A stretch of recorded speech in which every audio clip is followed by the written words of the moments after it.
Good morning, PJ. Yes, now where do I start? I was born in Paarl, in a little street called Templar Street. You know Templar Street? Never heard of it, ma'am. First time I've actually been to Paarl. Oh my goodness. Anyway, I was born in Templar Street, grew up in Templar Street as a child, and with my father, mother, my grandfather, and my we were 5 children, and my sister Nettie being the eldest, and then me, Kathleen, and my younger sister Irene, and I have a brother, Abraham, and a younger brother who died when he was only 13 and a half years old. He died of leukemia, and we lived up. What did your parents do? My father was a teacher. He was principal of the practicing school in Paarl, actually the first practicing school in Paarl, which my elder sister knows a bit more about when he started than I know. He studied, and was it now Lovedale, or what do they call this in Eastern Cape? I cannot now remember, but he studied further in Lovedale. And 48, there we go. And as he was basically the only qualified principal, and with all this, well, I was still very little at that time, but what my sister said to me, that because he was only sort of the only highly qualified principals to start the school, and being now with the apartheid era and all, they didn't want any other white man to take over as principal of the practicing school, and then he started with the practicing school.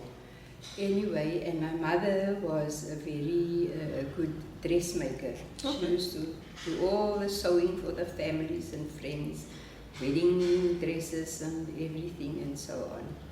And as they say, a home executive. Many jobs in one. And we grew up there, went to school at Bethel Congregational School, also in Templar Street, and went to, then after that we had to go down to my father's school, I think who had grade 5 or standard 5 at that time, and 5 or 6, and most of the children from other schools had to start their sort of high school career there. Before going on to they didn't call it high school at that time, senior secondary schools or something like that. And that's how we lived, where I wish my grandfather stayed with us.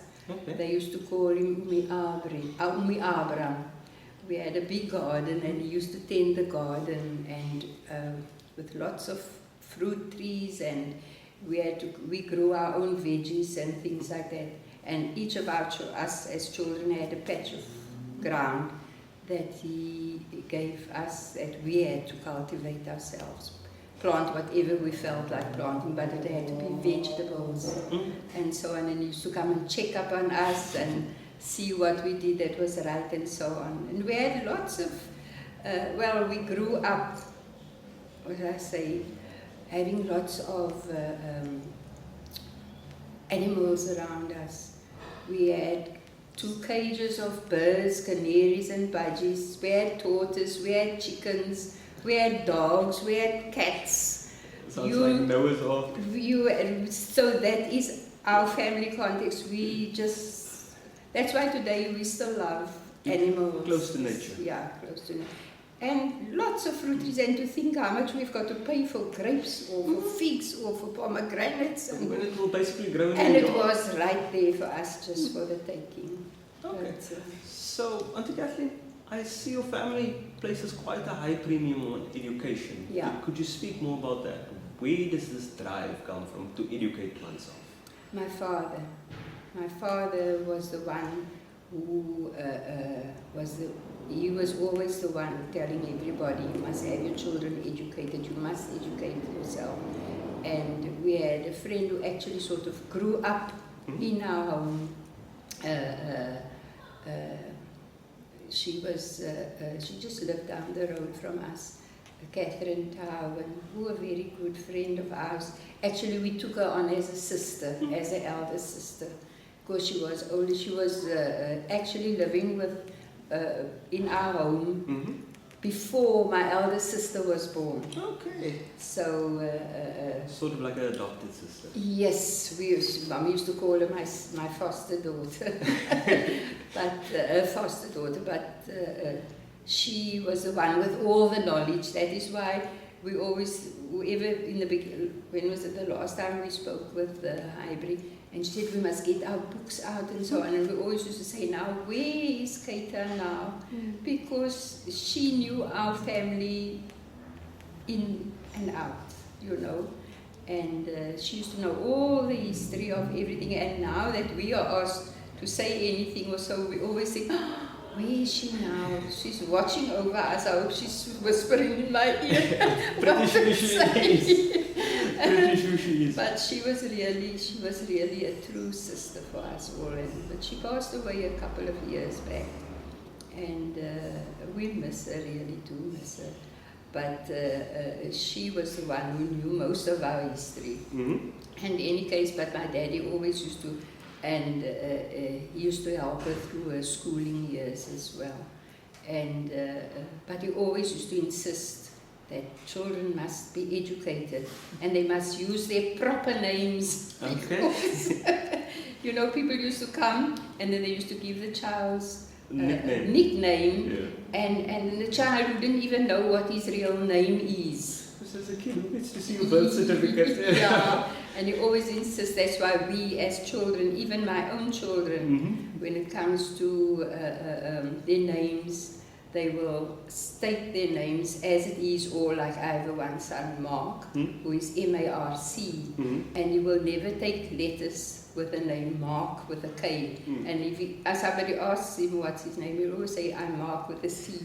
And I still today say, I'm Kathleen with a K. Okay. Because it was sort of impressed on us, your name must be your name. But what I also gather from this conversation is that, Auntie Kathleen, your father was probably quite politically conscious. Yeah.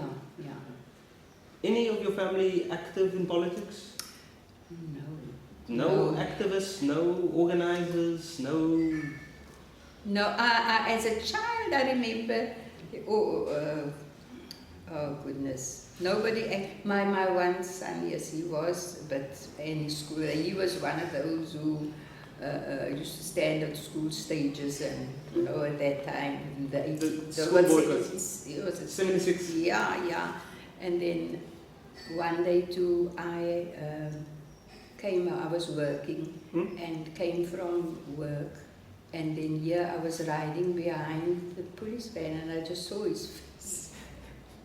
I just saw his face in the police van, you know. I got it, and fortunately I worked for a Dutch woman that time, and they were now very outspoken about, and she used to go and run around with me to the police station and everywhere and do the talking for me, here with me not knowing what I must say or what I must do, and you know, and to me it was a shock actually. So he was one, and he was, I think for 2 weeks he was locked up. So, but things have quietened down now, but that was one of... Good to know you have that rebellious streak in you. Good to know. Need more people like you. So Auntie Kathleen, did things change from then and now? Do you feel... Now, you know they say the systems change, the bosses' faces change, but like in the hearts of people who live in Paarl, has that change come about? Where people no longer adhere to the old way of seeing it as they did in the past, like, and this, I'm specifically referring towards race and class, like poor people, rich people, or people who were born here and outsiders. Have people's minds, have they shifted? Is it still the same, or how do you feel? Well, I don't know. Some people, you do get people who still feel, those who have really been hurt, or those who really feel there's so many, because people used to love living here. You know, this whole of Paarl, this whole area down here, Yeah. there's all colored people living here. All these houses on the boulevard and so, and many of the people were hurt so much because they just had to move, and No compensation given. yeah, they were just thrown over on the other side of the river, and this whole mixture of people, you don't know who your next door neighbor was going to be and so on, because you were just shoved there. So many people still feel the pinch there, and some people now sort of made a better life for them, in a sense that they had a place now, you know, and built their own homes there and whatever. But many people still have that, still suffer that about the past, that they were all thrown into one place. Was your family also moved? Our family was also moved, but I think they were, my parents, at that time I was married, and we weren't living here. I was a couple of years, 4 years, I was living in Springbok at that time, because my ex-husband was a teacher there. Okay. And when my mommy and they moved in 62. They had to move. And sometimes we still ride down Temple Street and see how the places change and how many new houses were built in the open spaces that they still were. But our house still stands, and we check in there. We not in, but we ride past there and we'll see keep an eye. And my aunt, my aunt lived just opposite. She had a home just opposite ours. And but of course the garden is all gone. People cut the plot in two, and now there's another house facing Rose Street. Did your family put in a land claim? Yes, we did. You received? We got something back. Okay. But we tried to get from our aunt's place as well, because but that was a bit more intricate, because they all passed on already, and but my brother was trying to do that, but he just, it's too much red tape and things, so sometimes you just say, man, just drop it. You also can't let go of your history, because where your roots are. Yeah. That's why we're also doing this project. Yeah. If future generations can't say, that is where I come from, then it ends up where people say you are people without history, which is not true, as you have demonstrated. Now we're getting to the fun bit. Fun. Yes, the fun bit. The stuff they actually wrote down on the notes for me. Tell me about your aunt. Oh, you see, I was actually still very young. I just remember what people actually told me, because I was I think they said, I was 3 years old when she passed away. But she was my favorite aunt, and I believe she spoiled me a lot. I can see. I believe she spoiled me a lot, and she was really a fantastic sort of lady, as my sister says. She used to help my mommy a lot, living right opposite us. She used to come in and help my mommy a lot when we were ill, or just little things, helping out with the children and so on. And she studied those years at St. Monica's Home in Cape Town. Okay. There was a I don't think St. Monica's Home was it in Salt River Woods? No, walk up somewhere. Okay. That way. Right up, I think I can't now even remember the name of the street. But she studied and did a midwifery there at St. Monica's. And because I think Paarl was such a big area, and there was no real way for people to get to a midwife. Those times the people didn't go to hospitals. They got the nurses at home to come and deliver your babies and so on. And then she was the first district nurse they appointed here. I know she was very loving and caring. I don't just say it because Your family. because she used to I was a favorite niece, and she used to spoil me a lot, they say. Well, that's what my sisters say. Well, Auntie Kathy, as the only district nurse of colour, she must have known quite a bit about what goes on in Paarl. Was she ever called upon when the family, like a daughter was going to give birth and the family wasn't sure?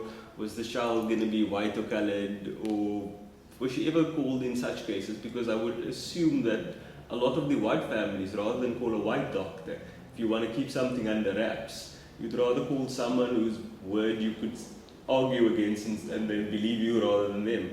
Were there any such cases? I can't remember that there were any such cases because she worked mostly with the coloured community and so on. And she delivered babies regardless if the mom was married or not? Yeah, she delivered. Because that's the being a nurse, having taken the oath, you help anybody in need. I mean, but of course at in those times, I don't think you were allowed quite near one person who was, in labour or something like that. No, I'm just thinking that, look, if one of the farmer's daughters falls pregnant and they don't know who the dad is, or she doesn't want to say, and it's a little bit in doubt of what's going to go down, I would rather call someone who I could say, I wouldn't know what happened on the farms. Anyway, she used to work together with another nurse who used to live up in Paarl, Nurse Bogart. I know the two of them she used to go out on a bicycle. No? What kind of bicycle? I can't remember the name, but there's a bicycle. Those old trapfietsen. Oh, yeah, trapfietsen. She used to go out on a bicycle. I remember this with a little case clips. They must clipped onto the back of the thing and so on, until she got herself a car. And I remember how we were so excited that the first car in the family, and I don't know who else still had a car that I knew of at that stage. Which year was this? Oh my goodness. Was it now? It was, I was still 42 or 40, round about then, 1940s. I was about 2 or 3 years old when she passed away. And I used to throw tantrums every morning before she went to work. She had to give me a ride around the block every morning before she could go to work. But we used to call it, as we grew older and we spoke about those days, and so we always used to remember, say, yes, we used to call it sardines blikkie. Now, because of the cars we had, it was just that square little car. Yeah. I still remember it was sort of maroon and navy or maroon and black, something like that. But that was a little car, and we used to have fun. She used to take us for little rides, when she was off duty or so. And Kathy, she was called in to deliver babies from Christian and Muslim families. Yeah, anybody. She was the district nurse at that time. So. Now this leads me into the next question. How, from your history and from your experience, how did the different religions get along with each other in Paarl? Did they share buildings? Did they share resources? Was it one community, different faiths, or how was that? Well, I can't, because we never, I can't even remember as a child that we went to school together with Muslim children and so on, but we never really got around sort of mixing with them.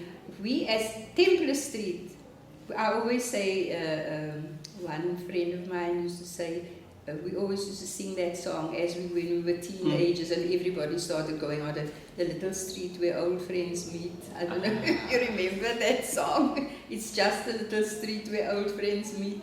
And because we were a very close-knit, all the families there, because that was Templar Street. Can you still remember the family names?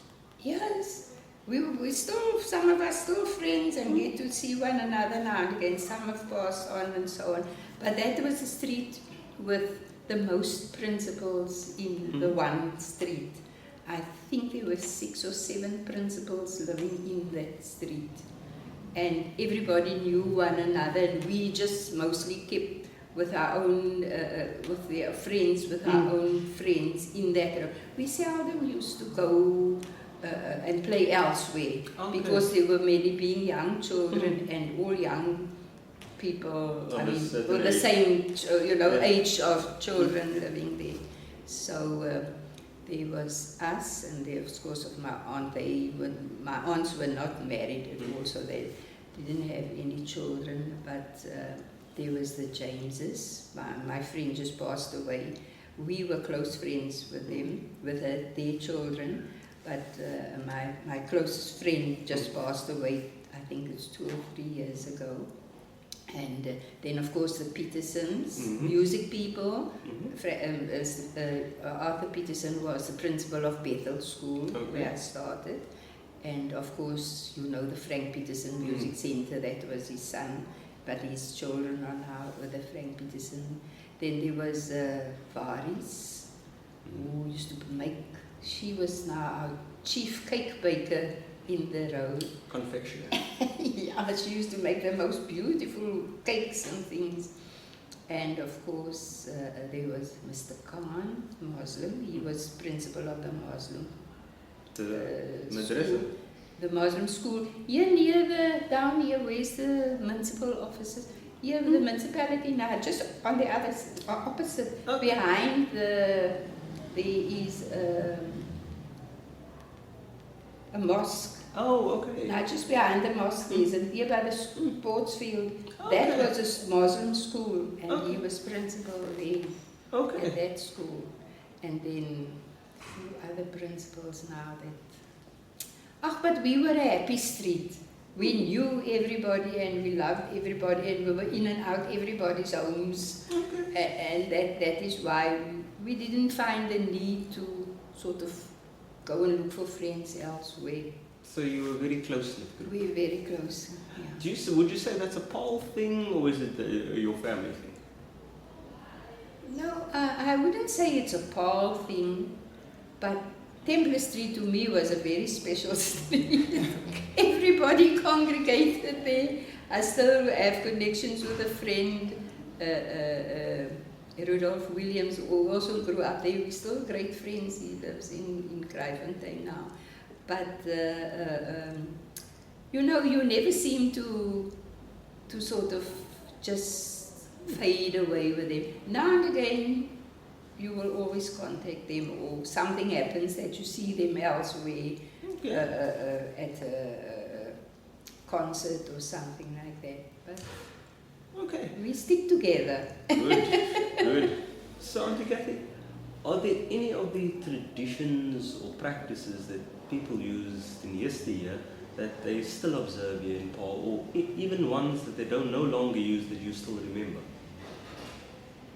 Like maybe on New Year's Eve, the nachtgroepen come out and they play in front of your house. Children have changed so much, and everybody lives so far apart, that we really don't get together. But we still remember all those fun times where there was one thing, our little road. The Williamses in that road always used to, those times there was no buses or what. They used to go in a lorry. And we used to go to Harmony Park. Yeah, and we used to go and spend the Christmas holidays there. We used to go and work at Jones' factory for money. Because our parents would always say you can go on a holiday, but you must see that you have your own money. So we used to go and work up there at the jam factory. Jones there. What did they make? Jam. All gold jams. Right opposite Paarl Station. Didn't even know that. Is it? All gold jam. There was that factory. It was a big factory, and lots of students used to go there and work during the holidays for some pocket money. Now, some of those students used to walk up to the factory to go and work for pocket money. And then we used to go to Harmony Park by lorry. By the truckload. Yeah, we used to go up, and Mommy she used to allow us to go unless my friend Rudolph Williams, his mother, she used to look, after all the children there, his mother and his granny. We used to love going to Harmony Park, but it's quite a different Harmony Park today. What changed? Everything. you know, at that time, Harmony Park was like a bushy area where you could put up your tent and thing, and it was safe. I don't know what Harmony Park is like nowadays. I just know there are no trees anymore, hardly any trees. But that's now, I'm talking about many, many years ago, in the early 50s and so on, we were still kids. And as time progressed, is Paarl still the way you remember it, like in its how it's laid out, or has it changed so much so that if yesterday you were to see it today, would you still say it's the same place? No, it's changed a lot. It's really changed. Look, this place, for instance, here was a hotel, the Central Hotel, it was called. Right opposite where they have not a garage, where they sell cars. That was a grocery store. Okay. Dick and Allsop, we used to come and buy our groceries. I used to come up with a list of groceries. My mom used to send them, and we used to go and buy our groceries there. And I know you've probably been asked this before, but how much did the groceries cost? Oh my goodness. You know, we used to pay, there was a stage, I remember that a loaf of bread was 10 cents. And now? 10 rand. Not even, you know, you pay up to 17 rand for a loaf of bread now. They still charge 10 rand. Oui. Brown bread.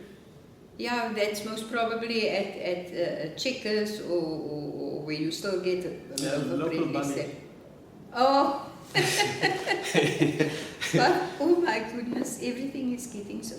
It's ridiculous the way the prices have gone up, and the prices we still, you know, remember.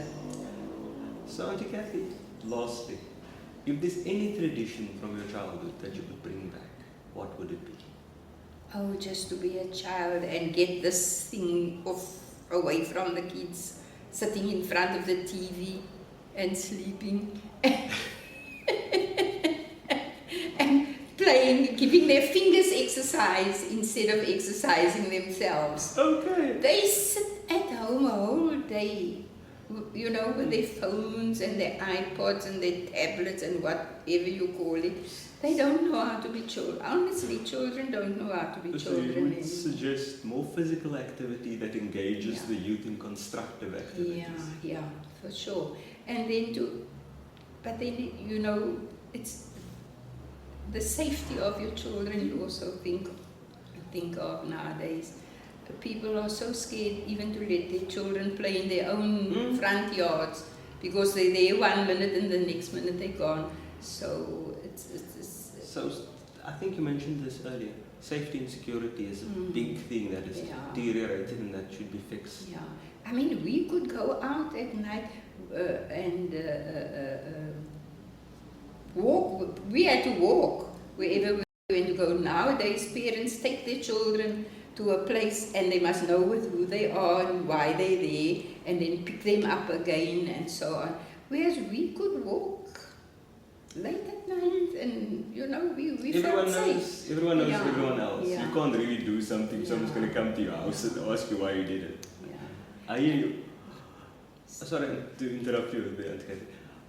I also noticed when we asked the question about the spatial layout of Paarl, they spoke of Mokweni. So in that regard, I want to ask, were there any black children at the schools back in that day?